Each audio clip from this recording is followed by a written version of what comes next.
The dog stopped at the edge of the marsh behind the weathered cul-de-sac, its snout frozen over the torn fabric it had unearthed, and the officers, once casual, felt the air turn dense with the certainty that this quiet neighborhood had long hidden something irreversible beneath its hush now revealed. If you like stories like this, make sure to subscribe and like the video. The marshland behind suburban Charleston homes had always been treated as a harmless backdrop, an expanse that collected humidity, mosquitoes, and the muted drone of cicadas each summer. It bordered Picard Lane, a row of modest single-family houses built in 1989, each with identical siding, trimmed hedges, and the persistent sound of lawn equipment on weekends. This was not a place residents associated with crime, much less a disappearance that would grow cold for over 2 decades. Yet on June 3, 1997, a call from a distressed neighbor about a family dog returning to the yard with something that looked like fabric but smelled wrong changed everything. The missing person report had been filed exactly 4 days earlier. 22-year-old college junior Michelle Hart had been last seen leaving her part-time shift at the Market Street bookstore where she worked. Surveillance cameras were grainy, the tape aging poorly even by mid-90s standards, but it showed her locking the storefront at 9:03 p.m., the fluorescent sign flickering behind her as she crossed the sidewalk to her small sedan. She never made the 10-minute drive back to her apartment on Calhoun Street. Her roommate reported her missing the next morning after discovering Michelle's bed untouched, her purse absent, and her work apron still crumpled by the sink. Police handled it as a possible voluntary disappearance for the first 48 hours, invoking the standard reasoning of the era. Adults had the legal right to leave without explanation unless evidence pointed to coercion, foul play, or mental crisis. Charleston in early summer carried a haze that softened corners and prolonged scent, trapping it in the air like residue. When officers approached the marsh behind Picard Lane on June 3, they found the disturbed earth that the dog had been pawing at.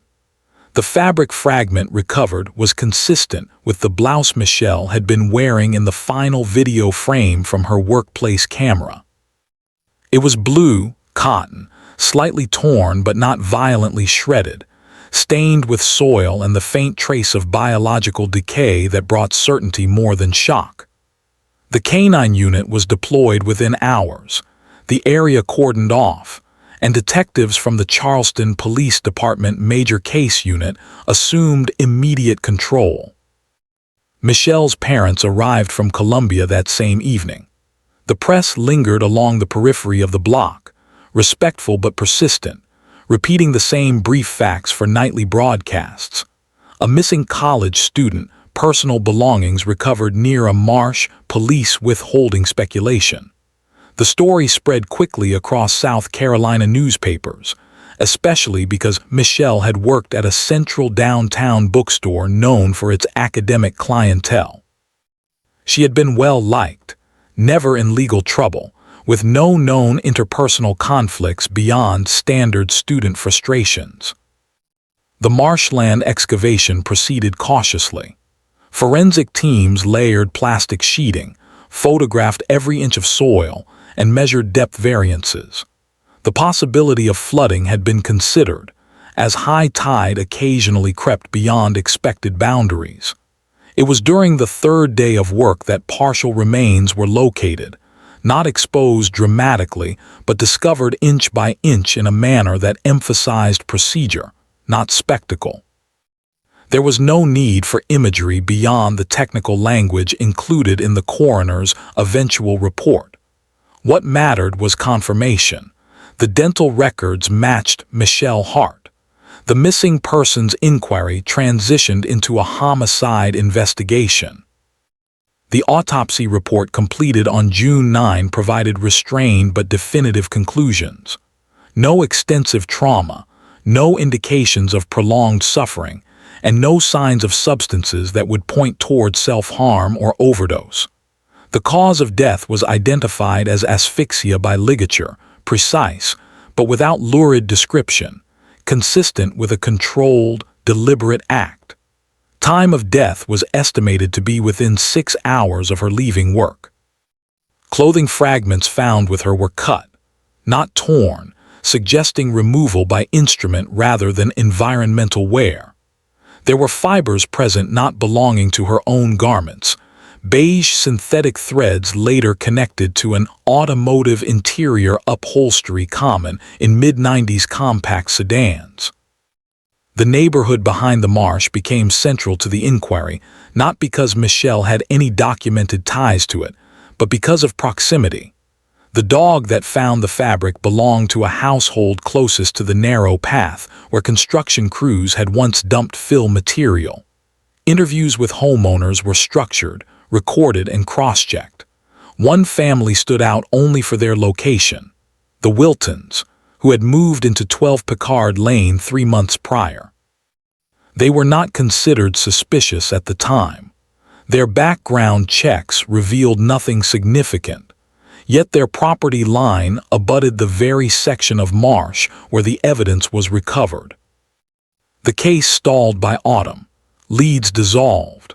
Forensic testing in 1997 lacked the advanced DNA profiling that would emerge in subsequent decades.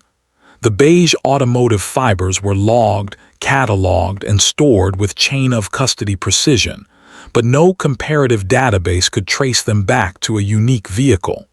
The public attention faded by winter, replaced by newer headlines. Michelle's family held a quiet memorial.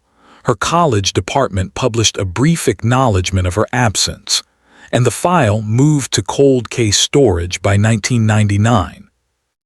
Time, however, remains a silent investigator in unresolved crimes.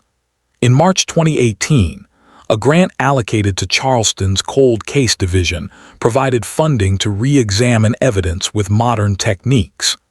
Michelle's file was one of the first selected due to preserved materials and the relatively intact condition of clothing fibers. The beige synthetic threads were submitted to advanced polymer analysis. The report that followed identified the exact manufacturer and production range for the upholstery. A 1995-1997 run used specifically in a single model of compact sedan, a vehicle sparsely purchased in the Charleston region. The Department of Motor Vehicles records from that period listed 6 confirmed owners in the county. 5 were ruled out. 2 vehicles had been totaled years before the homicide. One belonged to a woman living out of state by 1997. One was sold to scrap the year Michelle vanished, and one was registered to a dealership fleet with no record of private use. The 6th belonged to a name documented in the original canvassing records but never considered critical: David Wilton, homeowner of 12 Picard Lane. By 2018, Wilton had relocated twice, eventually settling outside Savannah. Detectives reached out through official channels, the tone procedural rather than accusatory. When questioned regarding his ownership of the vehicle during the summer of 1997, he admitted to having sold it privately in 1998, unable to recall the buyer. His answers were brief, polite, and dotted with memory gaps that fell within acceptable limits of time. Yet the renewed focus prompted a review of his property records from that period, including building permits and contractor logs. A significant detail emerged. Wilton had filed a request in late June 1997 to have a section of his backyard drainage adjusted, citing erosion from the marsh. The work completed involved filling and regrading an area not far from where the dog found Michelle's blouse fragment. Detectives ordered a second forensic dig, relying on ground-penetrating radar to avoid unnecessary disruption. The scans indicated irregular soil compaction consistent with prior excavation. When samples were taken from deeper layers, trace fibers matching Michelle's blouse were recovered, along with a length of cord containing partial DNA. The testing, while meticulous, produced a mixed profile, but digital advancements enabled extraction of a major contributor. The strand matched David Wilton with statistical certainty, aligned to courtroom standards. The arrest warrant was issued in November 2019. Wilton, then 52, was taken into custody without incident. During interviews, he maintained silence, invoking legal counsel. The prosecution built its case on physical evidence, timeline proximity, soil disturbance records, and the automotive fiber analysis that finally bridged the forensic gap. There was no need for dramatization. The courtroom proceedings lasted 12 days. The testimony composed of methodical forensic explanation and the quiet grief of Michelle's family revisiting facts with controlled dignity. In March 2020, the jury returned a unanimous verdict, guilty of second-degree murder. The sentencing was delivered in restrained language, acknowledging both the duration of unresolved grief and the absence of any demonstrated motive beyond opportunity and control. Wilton received a 40-year term with eligibility for parole review after 28 years under state guidelines. The aftermath was subdued, reflective of the case's tone from its first discovery moment. The marsh behind Picard Lane was cleared of investigative equipment, the soil restored, and the dog whose instinct had initiated revelation continued its days without awareness of history. Michelle's family declined extensive media requests, choosing instead a small scholarship fund in her name at her former college department. The Cold Case Division marked the file resolved, not as a triumph but as a necessary closure that had waited for science, persistence, and the quiet accuracy of evidence to converge. There were no commemorative broadcasts, no anniversary specials, just a folder thick with decades of careful documentation stored in a climate-controlled archive of the Charleston courthouse. A case once suspended between humidity, silence, and unresolved absence had been concluded through the same steady equilibrium that defines real investigative work: routine, patience, and the eventual certainty of truth discovered not through spectacle, but through the unspoken persistence of records kept and questions never abandoned.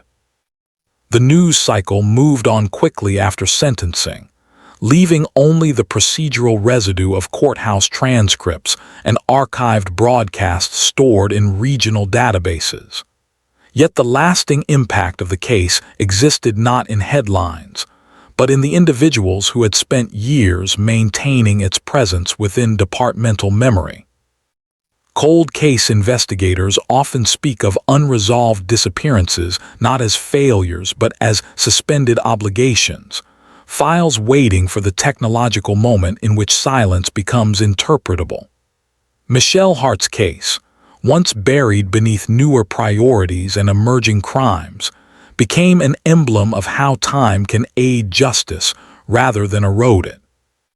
The Charleston Police Department reviewed their archival system after the conviction, acknowledging that while no procedural errors occurred in 1997, the limitations of that era's forensic landscape contributed to the prolonged uncertainty.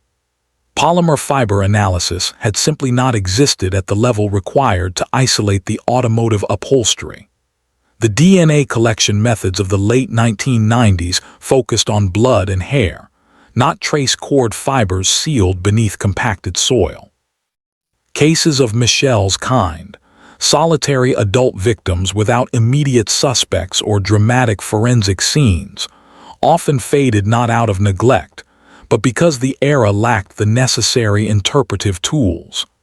Thus, the 2018 reinvestigation was not an act of redemption, but of continuation.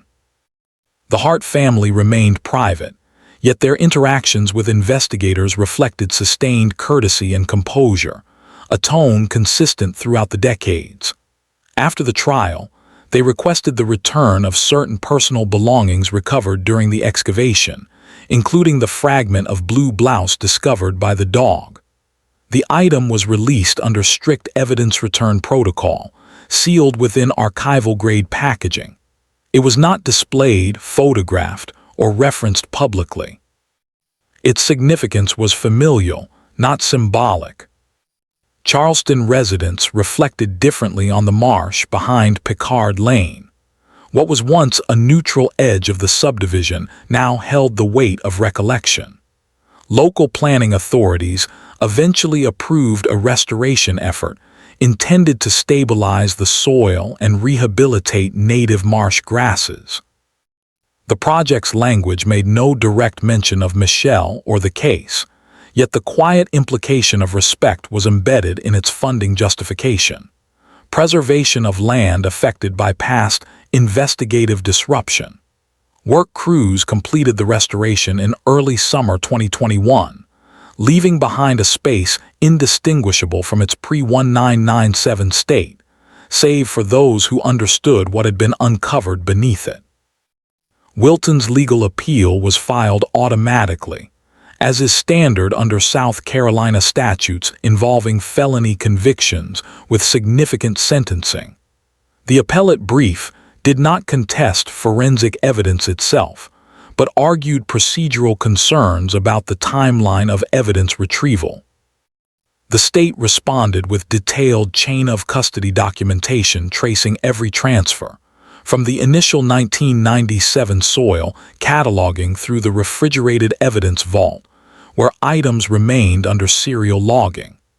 The appellate court affirmed the original ruling without oral argument, concluding that the law had been applied correctly and that the integrity of the forensic process remained intact. There was no single investigative breakthrough that could be labeled decisive. Rather, the case demonstrated an accumulation of precision, the preservation of fabric fragments beyond expected degradation limits, the careful logging of automotive fibers long before their relevance could be understood, and the unaltered recording of property line alterations initiated by Wilton after the crime. Each element existed independently for years, inert in the absence of contextual linkage. Only when technological methodology matured did the sequence cohere. The marsh soil, once merely damp ground at the edge of suburban lawns, became a layered record of action, concealment, and eventual accountability. Outreach programs within the Charleston Police Department began to use Michelle's case as internal training material, not for dramatic retelling, but to emphasize evidence storage discipline. Investigators were reminded that materials which appear inconsequential in one decade may become decisive in another. The beige fibers from the sedan would once have been dismissed as generically manufactured upholstery remnants. Instead, they became a forensic fingerprint of a specific production run sold to a small pool of local buyers. The law's progression often relies not on revelation but refinement. The bookstore where Michelle worked no longer exists. The building on Market Street was remodeled in 2012, its interior converted to a cafe and specialty retail space. No visible marker references the missing persons case once associated with it. Yet long-term residents still recall the months of uncertainty that followed her disappearance. The flyers printed on matte paper and stapled to lamp posts, the local news anchors delivering restrained updates, and the subtle shift in community vigilance. In small cities, disappearances linger differently than in sprawling urban centers. There is less anonymity, less distance between ordinary life and investigative presence. The neighbor's dog, though central to the discovery, remained only a footnote in official records. Its actions were documented as canine alert behavior, a term devoid of narrative flourish. It encountered fabric because the soil composition shifted after summer rains, not because of instinctive pursuit of evidence. Yet this mundane chain of environmental circumstance triggered an investigative path that would eventually correct the historical record of a life cut short. Even in forensic work, outcomes often originate from routine occurrences rather than extraordinary intention. Legal closure does not equate to emotional restoration. Families of homicide victims often describe resolution as relief without recovery. Michelle's parents maintained a quiet residence in Colombia after the trial. They released one printed statement through their attorney, thanking investigators for persistence and requesting privacy. No follow-up interviews were conducted. The scholarship created in Michelle's name awarded its first academic grant in fall 2021 to a literature student with concentration in archival studies.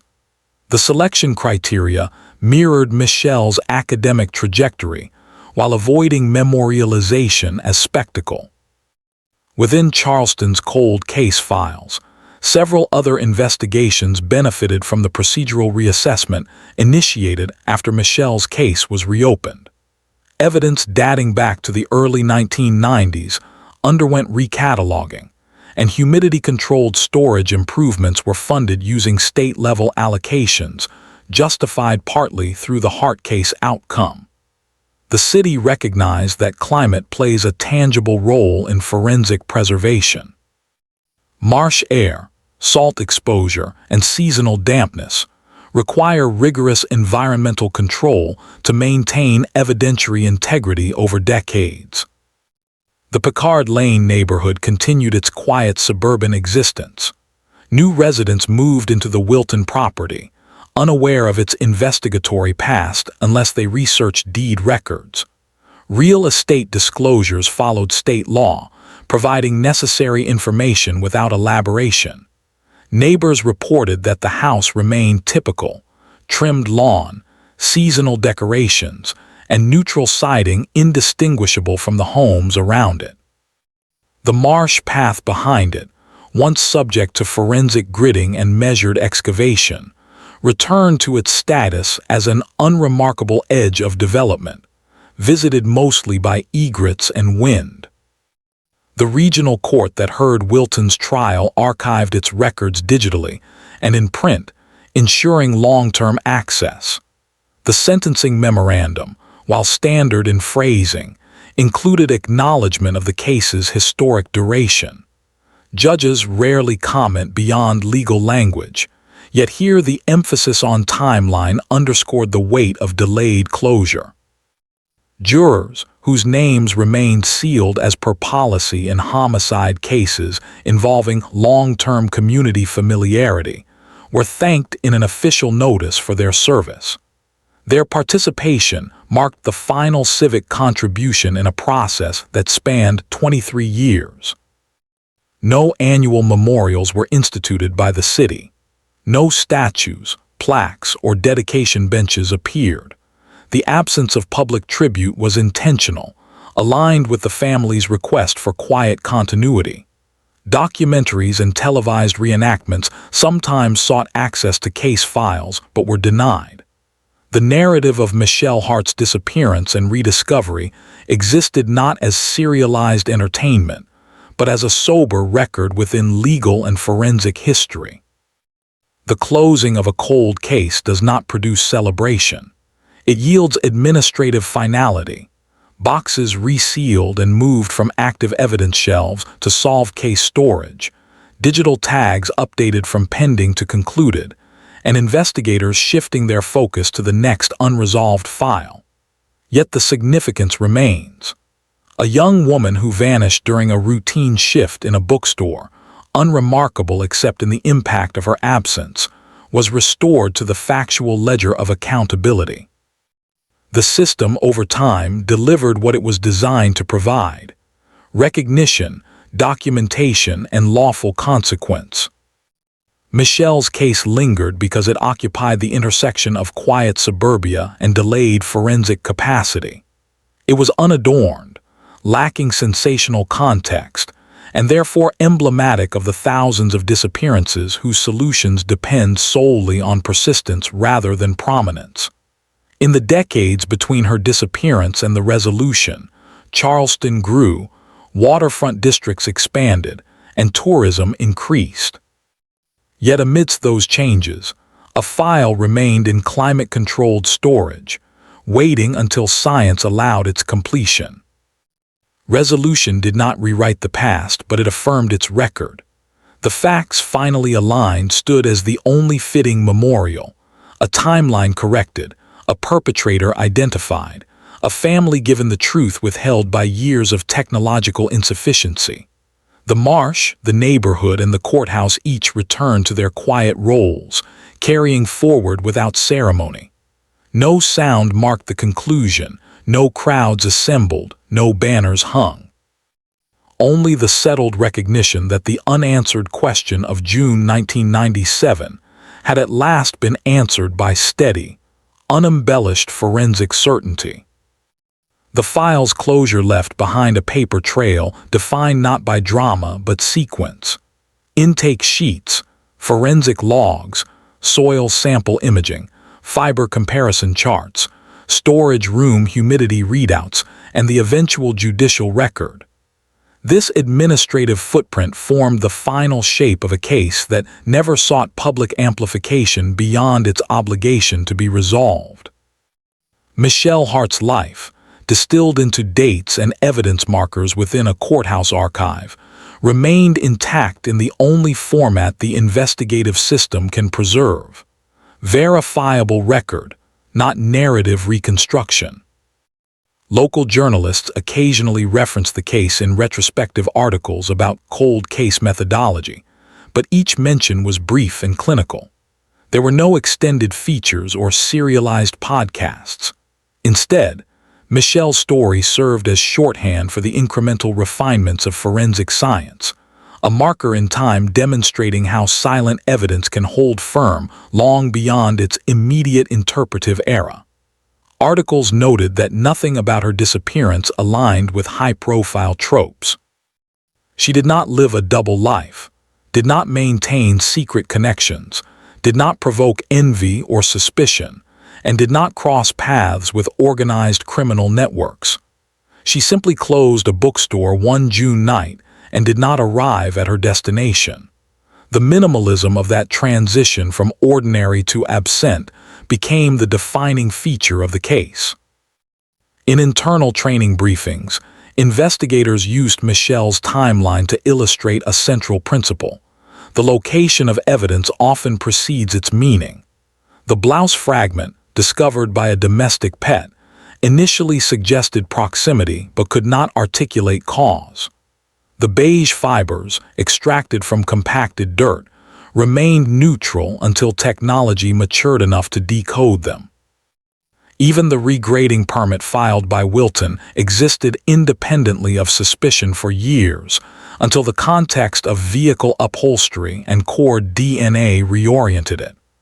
Cold cases, the division emphasized, are not dormant, only incomplete.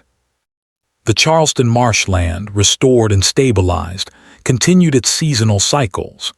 Salt air drifted through cordgrass, the tide rose and withdrew, and the soil, once sectioned and sifted by forensic grids, returned to quiet saturation. Wildlife reclaimed familiar patterns. The path that had carried investigative teams, equipment crates, and plastic evidence tarps now bore only the intermittent print of joggers and maintenance personnel. A passing observer could not detect any disruption in terrain or history. This surface invisibility aligned with the case's character, a resolution achieved without spectacle. In 2022, the South Carolina Forensic Science Symposium cited the case in a panel discussing advancements in polymer differentiation. The presentation was direct, technical, entirely devoid of narrative framing. It focused on the statistical rarity of the upholstery batch, the degradation resistance of synthetic fibers in marsh conditions, and the reliability chart produced during the final laboratory run. Michelle's name appeared only in the citation footer beneath the case number. Specialists present noted the precision of the chain of custody record, describing it as exemplary given its multi-decade span. To those outside the profession, these details might appear impersonal. To forensic analysts, they signified respect. Public memory of the case advanced toward quiet dissolution. Most residents of Picard Lane at the time of Michelle's disappearance had relocated. New occupants treated the marsh as simple landscape, neither ominous nor reflective.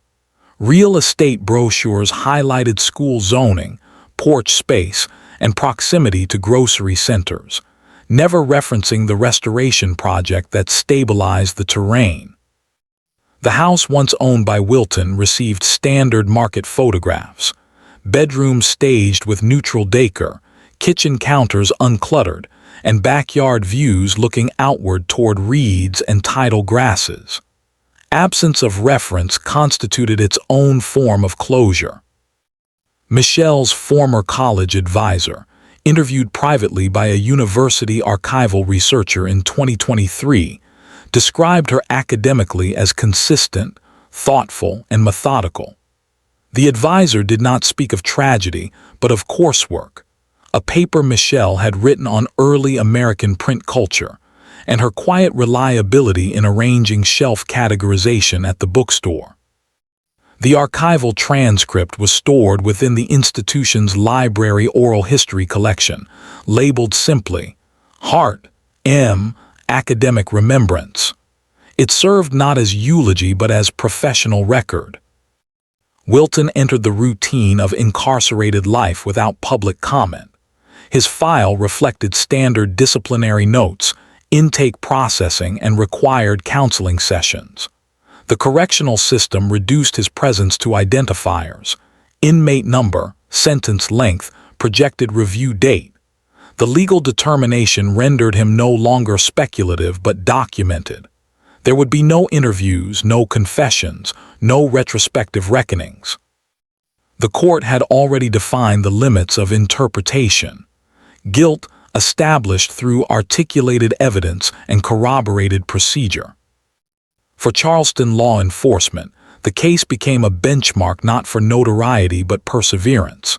When new detectives joined the cold case unit, the Hart file was introduced early, a reminder that resolution may arrive far outside the immediacy of urgency, that accuracy outlasts momentum.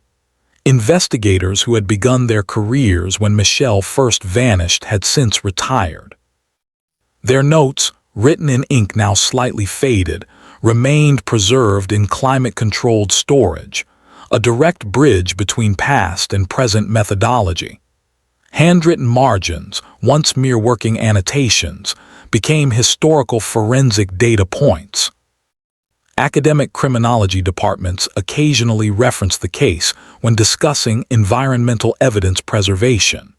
Marshland decomposition rates and soil moisture retention charts were compared with actual recovery timelines.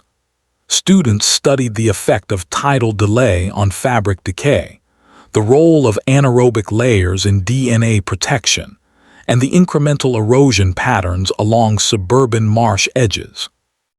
Michelle's case, recontextualized through technical examination, joined the broader educational framework without ever transforming into spectacle. The absence of annual media revival underscored a rare outcome in true crime documentation: closure without narrative inflation. There were no serialized retellings, no dramatized reenactments, no investigative personalities revisiting the marsh with camera crews. The case, though resolutely solved, remained defined by the restraint that marked its earliest reporting. Even digital-era interest never fully materialized. Michelle's name appeared in databases exactly where it belonged, within the solved homicide index, not trending history. The final entry made in the Charleston cold case ledger simply noted, "Case concluded, forensic and legal objectives fulfilled."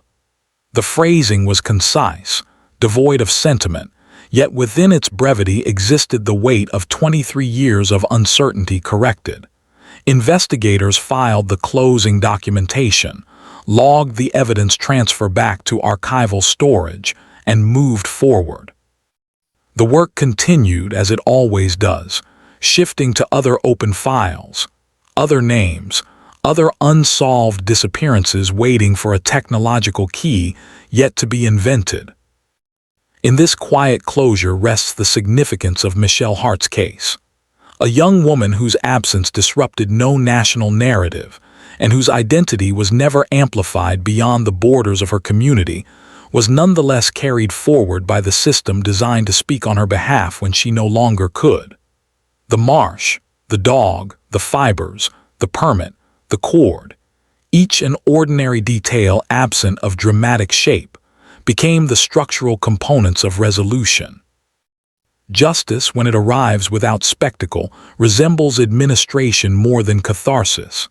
Yet for those who maintain investigative archives, who monitor climate control gauges in evidence vaults, who log fibers and soil samples without certainty they will ever matter, Michelle's case remains a validation. Time did not erase her, it clarified her.